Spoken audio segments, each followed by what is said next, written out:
Okay, we are back. Hey, everybody. Sorry about that. That's what I'm always nervous about doing on my computer because the phone seems to be way better. So let's start this over again. I am Mitchell. I am a gratefully recovering addict and alcoholic. I have used and abused drugs and alcohol since I was about 14 or 15 years old. I did my first treatment at about 17. This is my father, John. He graciously accepted the invitation to come on here and speak about a situation that happened the other day.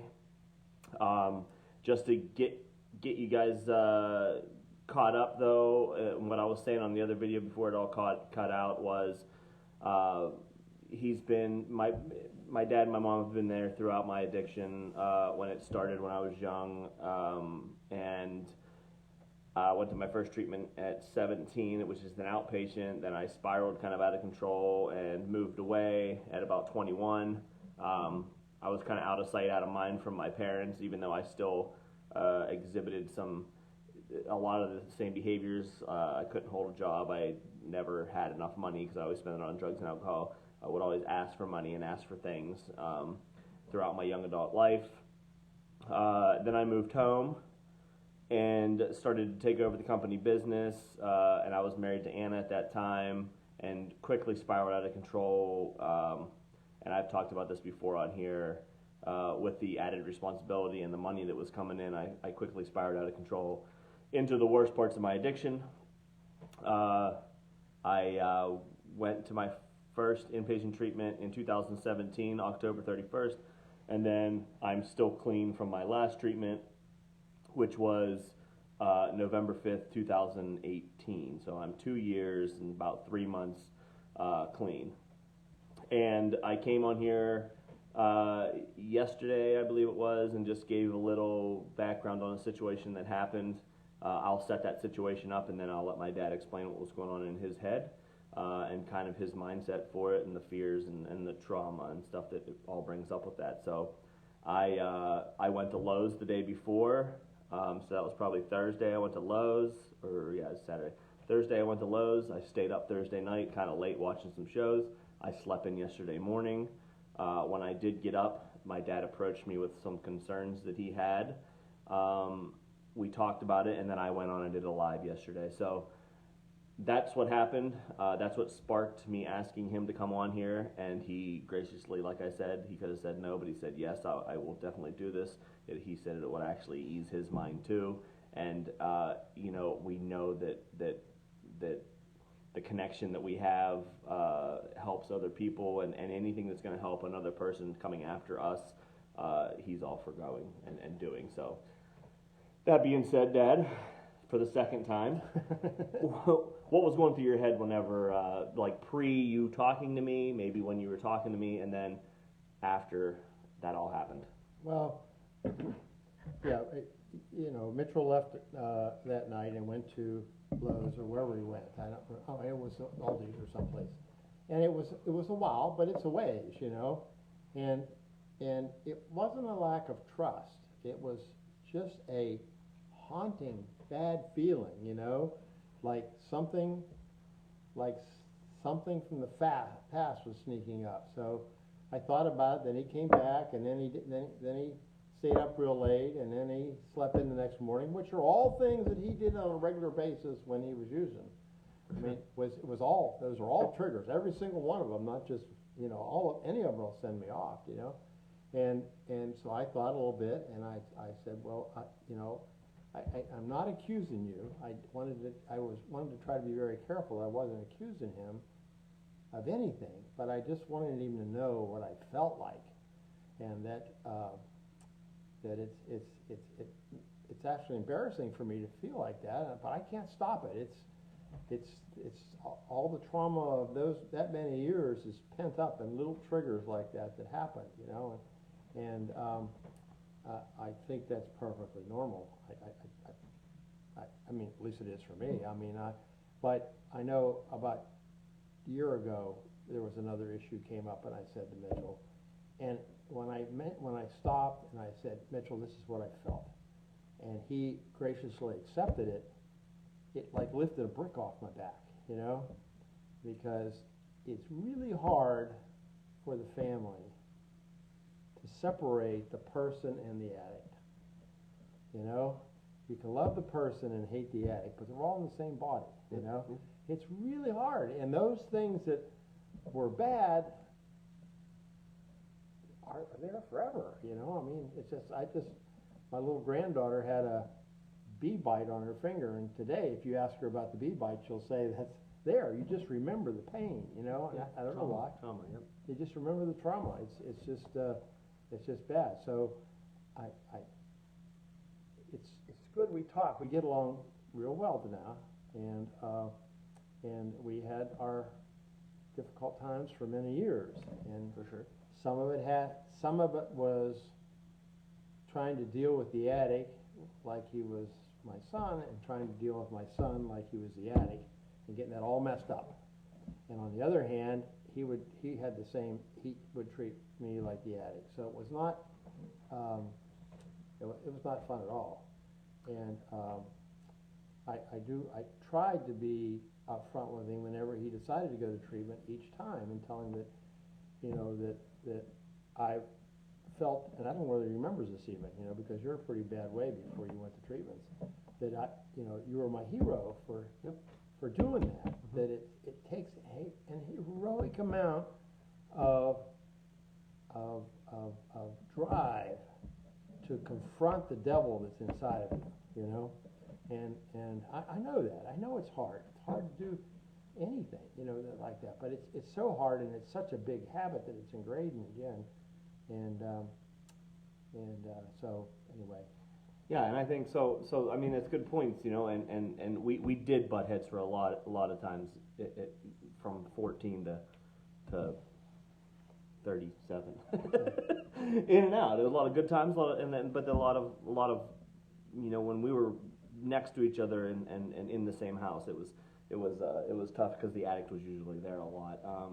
But you know, I think one of the things that a lot of people on here connect with is feeling guilty about asking their loved one in recovery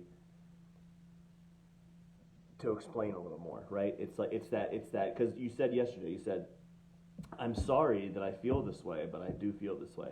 And I think that the time prior, a year ago, when you so that was about a year out of treatment for me, when he had those feelings, all right, and he talked to me about them, I said, I'm proud of you for talking to me with that, right? Because I know how hard that is, and I know because Anna told me she doesn't want to rock the boat, you know, and no one wants to set a recovering addict back into addiction, you know what I mean? And I think that's what the people think.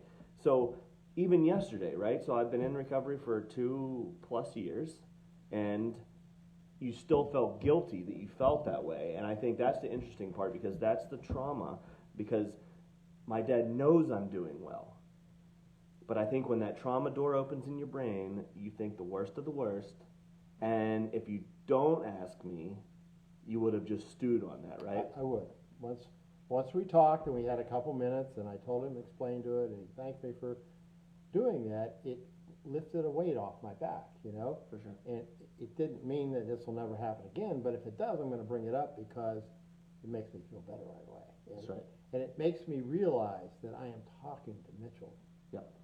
The young man that I love so much, and not the addict that I never loved. Right. What would the addict done if you accused him of something? Oh, even if he did it? First he'd lied all the way through. Yeah. I mean, he would have lied. He'd have got mad that I thought that I didn't trust him, and all that stuff, blah, blah, blah. Try to put all that stuff out because it's bad. But no, you do. It's exactly what it is. You know, you would have, you know, I mean, he would have flat out lied, you know? And, but on my side, I think one of the things I learned from both of those is the fact that you have to, especially when people are recovering, you have to tell them how you feel and not tell them what you think they did. You know, you can't be accusatory. You just have to say, look, I felt really nervous and this and that. This is what I thought, and I feel bad about that, but that's the way it is, you know? Yeah. And there's nothing wrong with that, and if he accepts that, that's fine. Better come out saying, you know, what the hell were you doing out there? Why took you so long? It should have taken only 55.5 minutes, and that's what I would have done in the old days. Yeah. Yeah, it should have taken you 45 minutes and it took you 3 extra minutes to get here, you know? Yeah. What's that mean? That's just starting to fight from the other side, you know? Well, and it's funny because, you know, in my recoveries before, I think my first recovery, I didn't get to the point of being humble and realizing that I caused all this trauma. I needed to relapse a couple more times, and I needed to go back a couple more times. Maybe I didn't need to relapse as hard as I did, because y'all know I've talked about it. I've wrecked a truck in one of them. Before I went back the third time, I wanted to kill myself. Like, I just didn't want to be around, right? So I didn't need to get to those points to realize this, but I did need to go back for further treatment. And in those further treatments, I realized that I created just as much trauma, or the addict created just as much trauma in my loved ones as the addiction caused in me. Okay, as my negative self-talk from 4 years old, once I knew how to talk and bash myself in my own head about something I did wrong, I was traumatizing myself over and over again, right? So I didn't realize that the addict caused that much in other people. Knowing that now, though, I was able to say, okay, this is taking me a long time to get this and to recover, and I have to work on my recovery every day. I have to meditate, pray. I have to, shower, just talk to people, communicate, go to meetings, do all this stuff, work steps. I have to do all this stuff every day to heal. Families and friends don't really get the opportunity to do that unless they lean into situations like what happened yesterday with my dad. If he was scared and didn't want to, which we are scared. We don't feel like we should feel this way. We feel like we should trust people because we're human beings and we love each other. But we feel these ways. So I think without having that extra treatment, which I needed to say, okay, this is going to take a lot of time for my families to heal too. And luckily enough, I went to a really good program that involved the families, so they were able to do trauma work too. They were able to see your son's sick, and they were actually able to see, like, it's a brain chemical mix-up, from the addiction. It messes up all the stuff in the brain. The chemical makeup's different in the brain, so it needs healing. They understood that, so it brings a little humanity back to their son, their loved one. And then I was able to understand, oh man, I created a lot of trauma in my loved one. So that gave me the grace to say, I'm not mad at you for saying, where were you? I'm nervous. It took you a little bit longer than I thought. I was nervous, or I was pacing. And I had to realize and say, okay, I'm going to take that and say, thank you for saying that. Let's talk about it.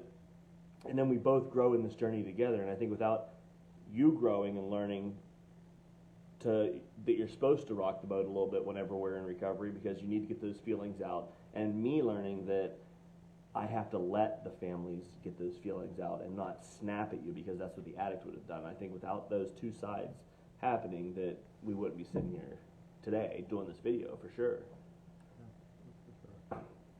So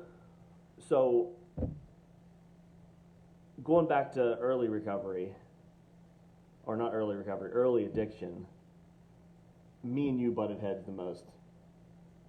And that's just because, which I figured out in treatment, was because my dad actually held harder boundaries. I don't know if he knew, I don't think any of us know what we're doing right off the bat. We're just doing what we think is right.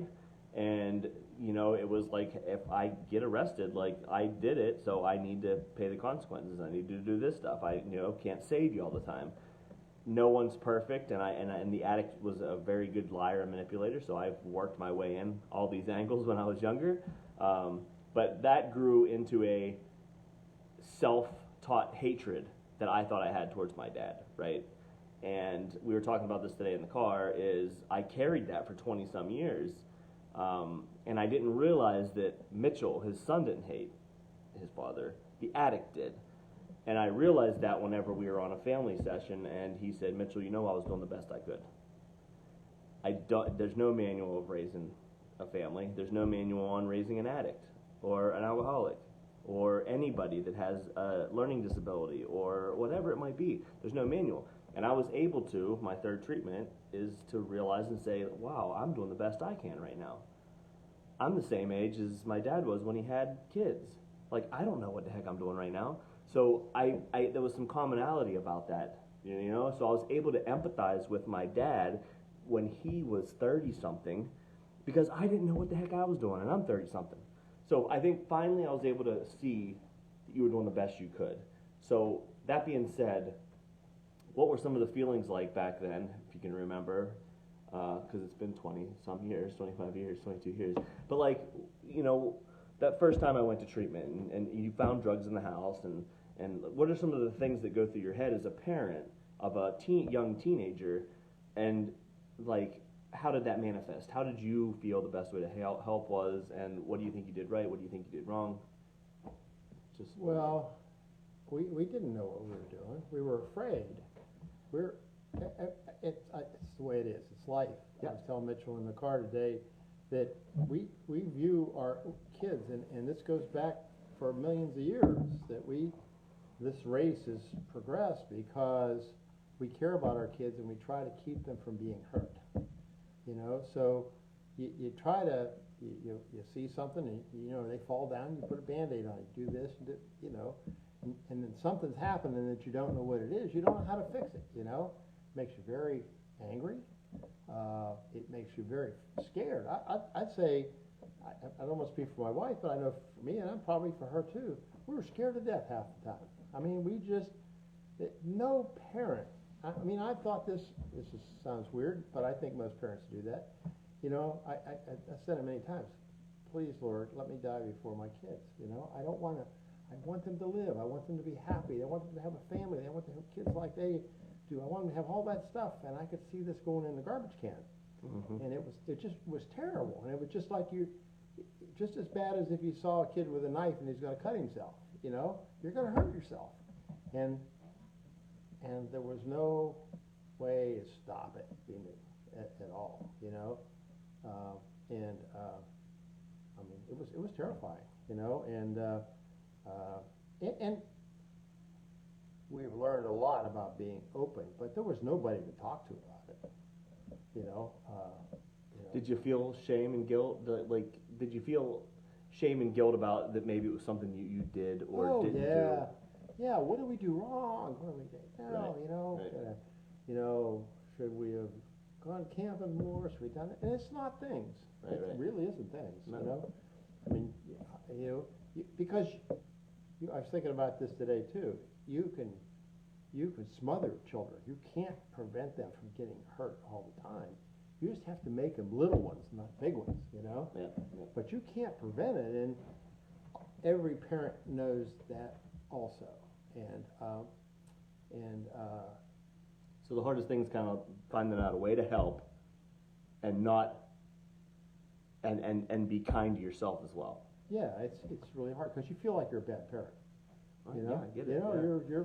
you know, you've got this beautiful little kid that played with and whatever, and carried and wiped his butt and whatever, you know, and you're losing control and you have no idea how to stop it, and there was no help. I mean, we did, I don't remember the exact timing, but we did, my wife and I, Marcia and I, did go to, I don't know what it was called, but we went to meetings. Al-Anon, and that helped some.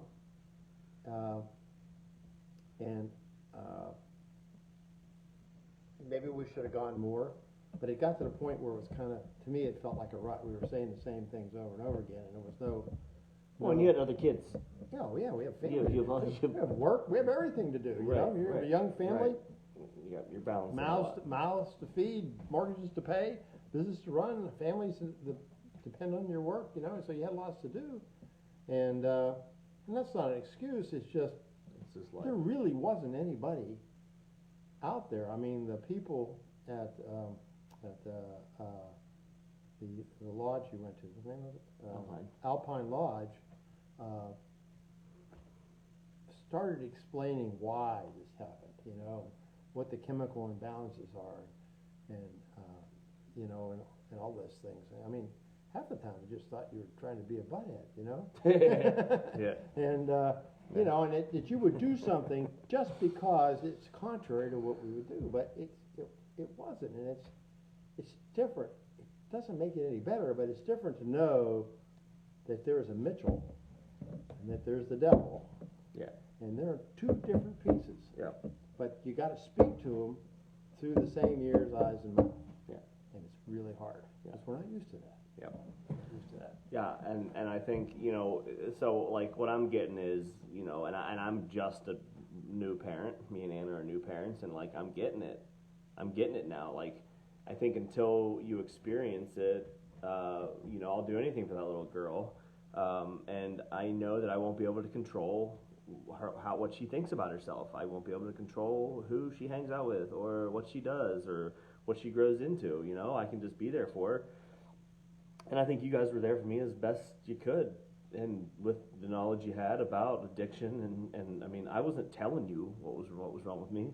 You know what I mean? I wasn't open about. I didn't even know that I like bashed myself in my head for that long. I never knew that I was creating my own trauma, and that drugs and alcohol I thought were the answer. I just know when I used them, I didn't have this chatter up here, right? So it was like, okay. I can just remember finding those and being like, this is the answer. And I thought that I had control over that. You know what I mean? And I was like, no one else understands. This relieves me. I didn't know how to explain it, and then it just took over. You know what I mean? But I think you were talking about you and Mom and going to meetings and trying to learn more about it. And back then there really wasn't that much.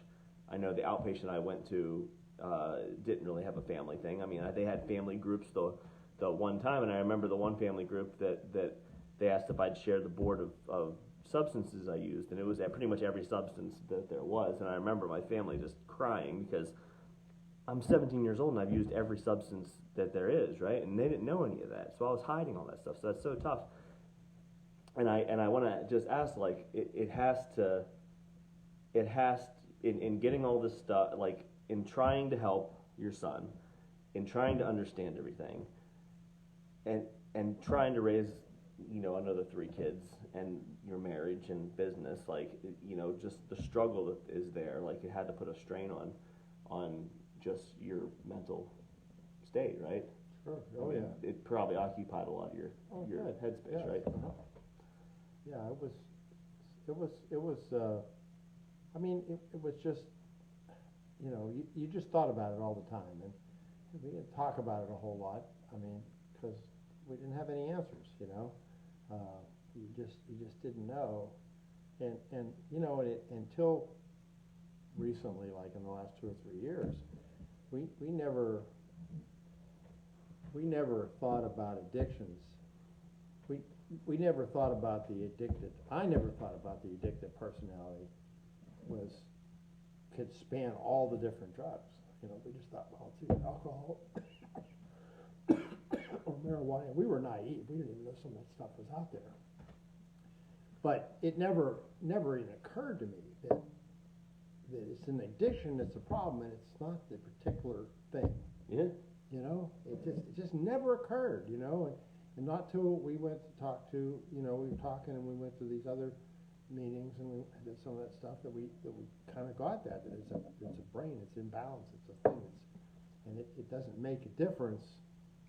And then after you go, it's like an epiphany. You see it and you go, it makes a sense in the world. I see this all over. Yeah. And every time, and I can't tell you how many people I've told after that, if you've got a problem and you see a problem, it's not the substance. It's the addictive attitude or addictive mentality of the person. The substance might help get you there, but it can be various substances. Oh yeah. Gambling, shopping. It's just whichever one is your choice, or like in some ways yours was many of them. Yeah. And it was just the way it was. And it was scary because after we figured that out, then we knew that there were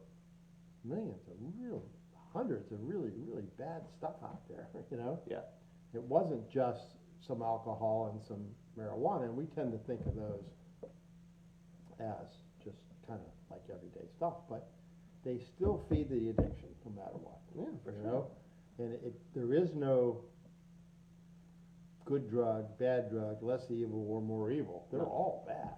No, and I think it ruin your life. I think it's why you're using something, and if you ask yourself why, and it's not making your life unmanageable, then you probably are okay.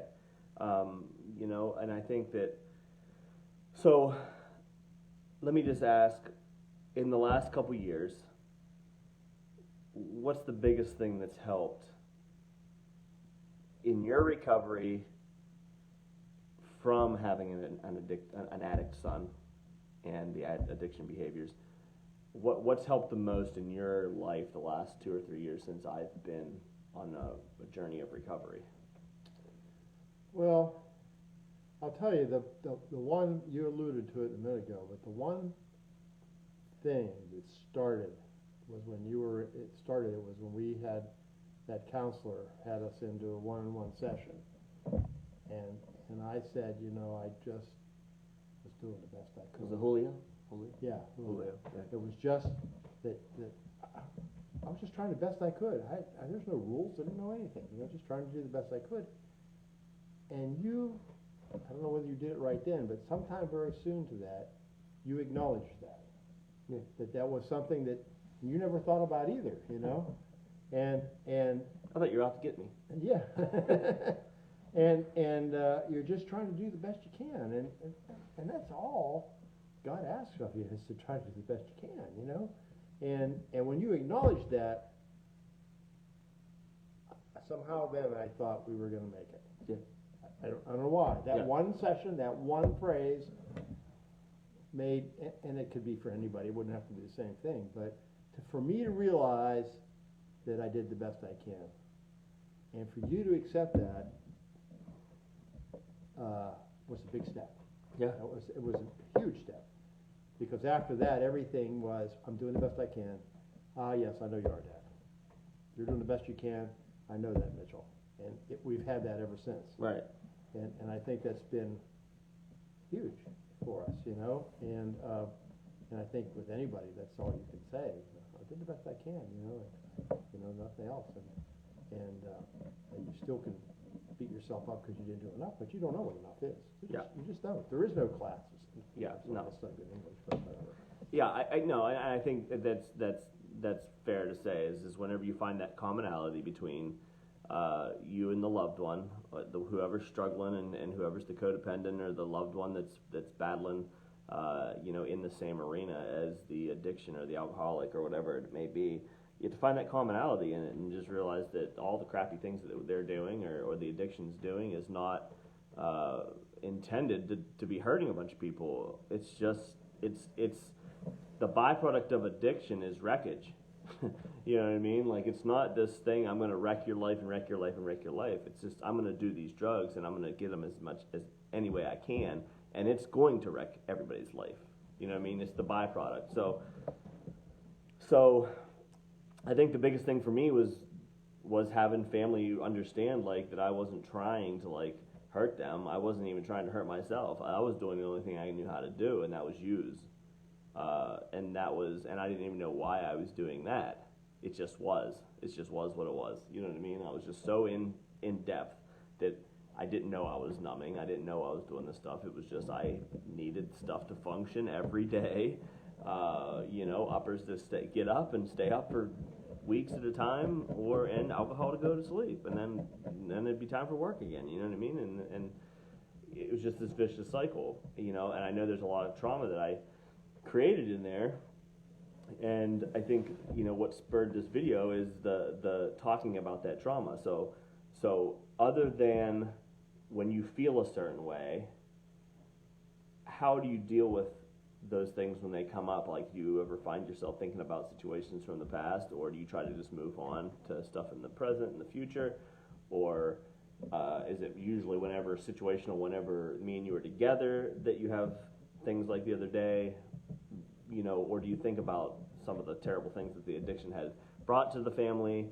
I don't know if you have anything to say about that. Well, I mean, honestly, I try to put all the bad things out of my mind, because it doesn't do any good to dwell on that kind of stuff, but, I go down, it's weird, I go down to the bottom of the driveway where you wrecked that truck, and I bet you 3 times a week I think about that when I drive by, because it's there, it's a trigger, Yeah. You see it, but I try not to do that stuff, I really don't. I just really love to come down here and be with you this time. I really enjoy working with you now, and we have a common goal, and there were many years that we just didn't have that kind of a bond at all, you know. And it was the kind of bond that I always wanted, you know, and I always knew that it was inside there somewhere. And to have that, you know, enjoy the good stuff, you know, enjoy the good stuff. So I just enjoy that and try not to do that.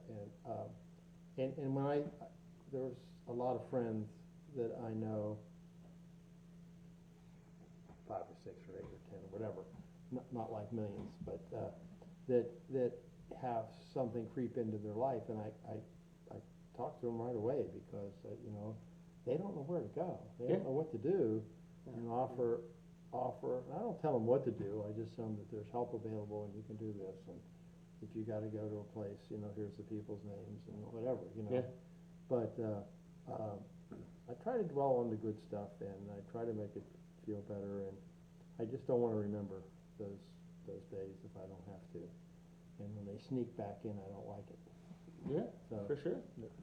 For sure, I think yeah, no, that's a great point. I have to say that my wife Marcia and my daughters Hillary and Andrea and my son Paul all were supportive of what we're doing. And when we all got our act together, I don't know whether it helped Mitchell any, but it helped me feel like we had a team effort working on this, and people were starting to be tougher on you for the right reasons and stuff like that. And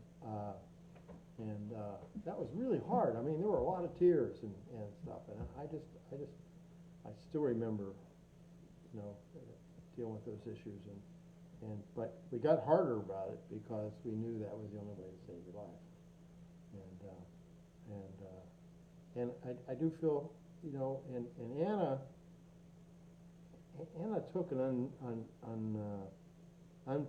disproportionately large brunt of all this because, one, you're living with you, the addict.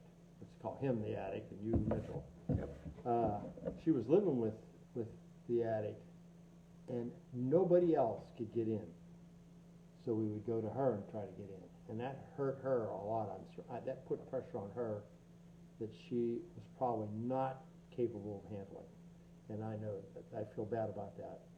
We didn't know what to do, you know, I mean, and she was there and you were there and we'd call her and she, you know, and then she was frustrated because, you know, and she just took, and that, maybe that's just because, not just because, she was your wife, and I don't know how we could have supported her better, but I think we probably could have somehow. Yeah. I feel bad about that.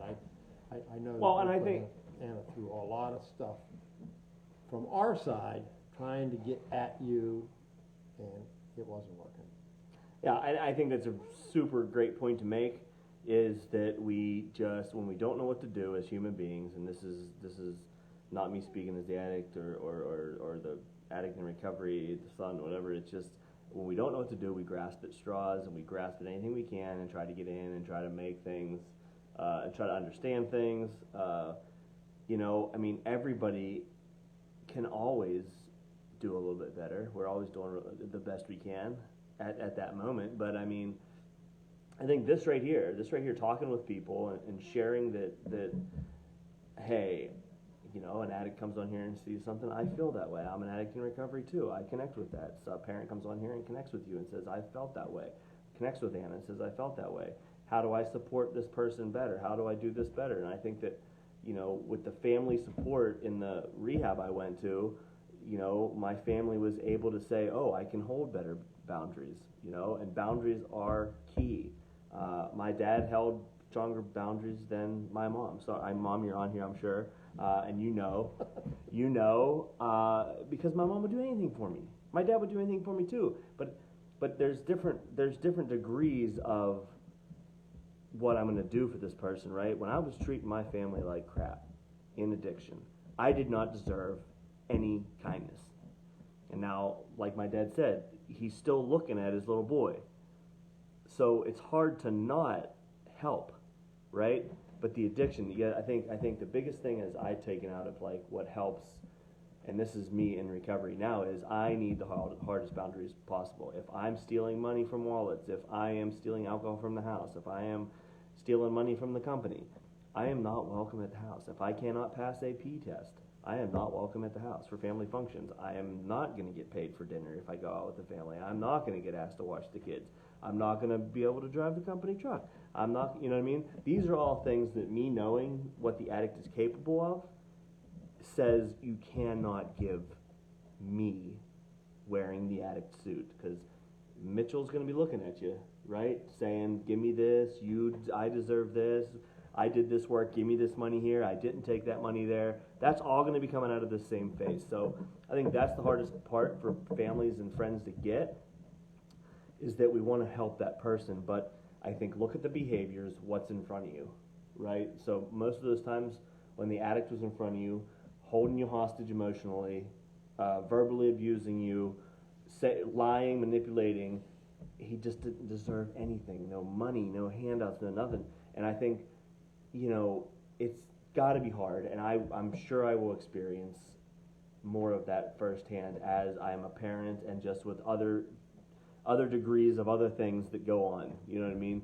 But, you know, anybody out there watching, like, I get it. Like, I get that you're doing the best you can, and you are harder than mom and, you know, maybe some of, you know, my brothers and sisters that weren't as close to the addiction don't get it as much as this, or other family members and this, you know. My youngest sister, Andrea, got a lot of it because we were working in a company together. My oldest sister was up there, my brother's down here, so he was a little bit more removed from it. But, like, you know, how do you get on the same page as a family? You know what I mean? And I think after I went into treatment, you guys started getting on the same page. Yes. Right? Oh, yeah. So continuing education for you guys on how to get healthy yourselves and how to support the healthy me and how to hold boundaries for the addict was key. Yes, I think, and I'm going to put a pitch for the family to learn this, because I believe that the addict would have a much harder time if the family's not all coordinated and being on the right page and doing the right things. And I think what you're doing with the family groups is important, because there is part of the addiction as the addict is.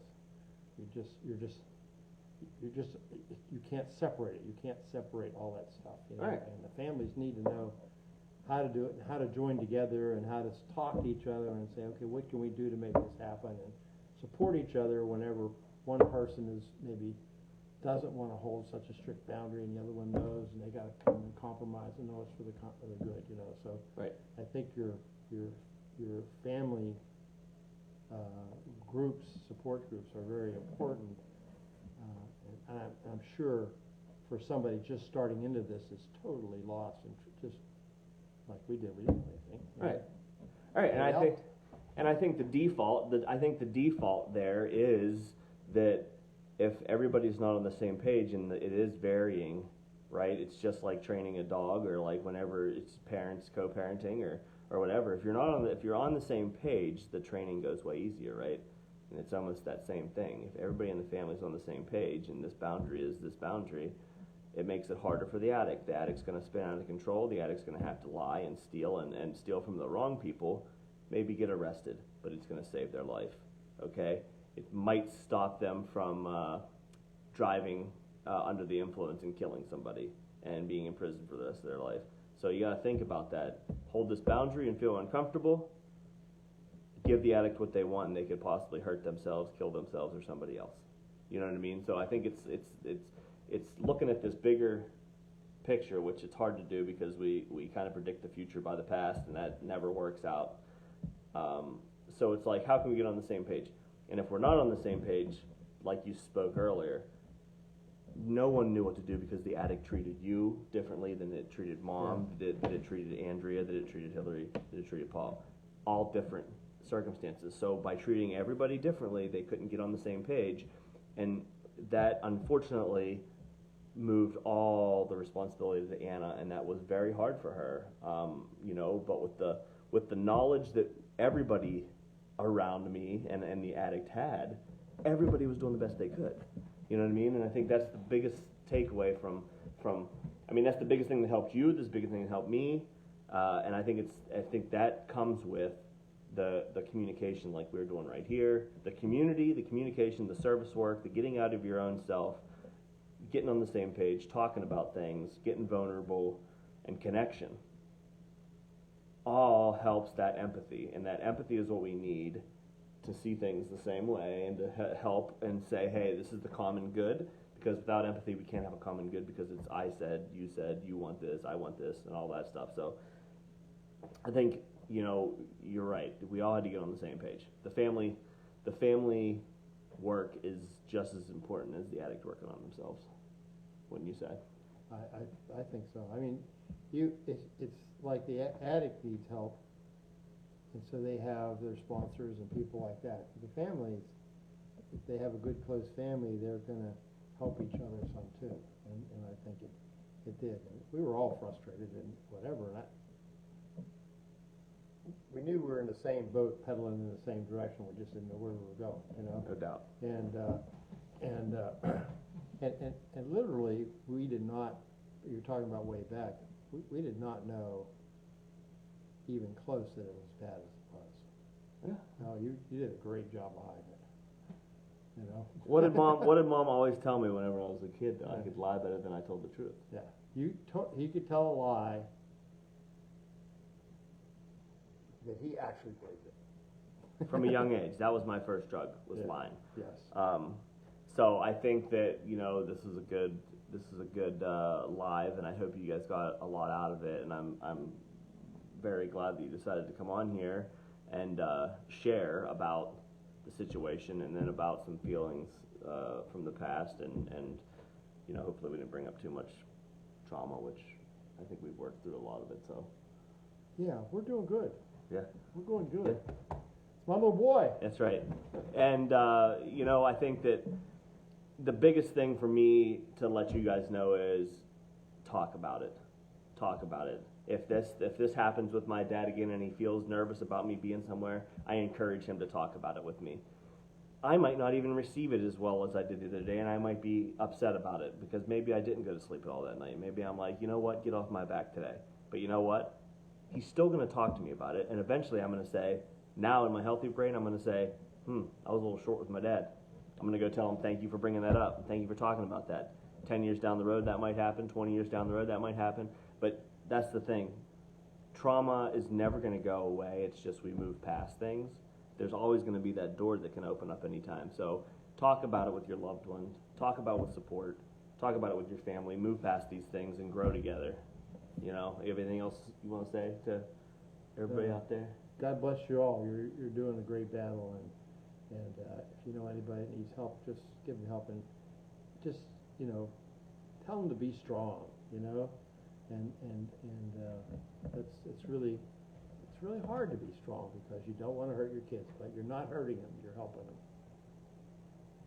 That's all. This is my dad's first live video.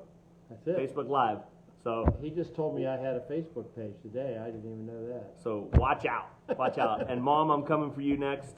Eventually we'll get you on here after this pandemic, if you're willing, especially now that I called you out on here. So, but hey, I love you all, and you all are doing this. I will look back on some of the comments, and if I find some good question, I'll ask my dad if it's for him or me, and I'll respond back to it. Okay. So I love you guys. You're doing it. You're worth it, and we are recovery.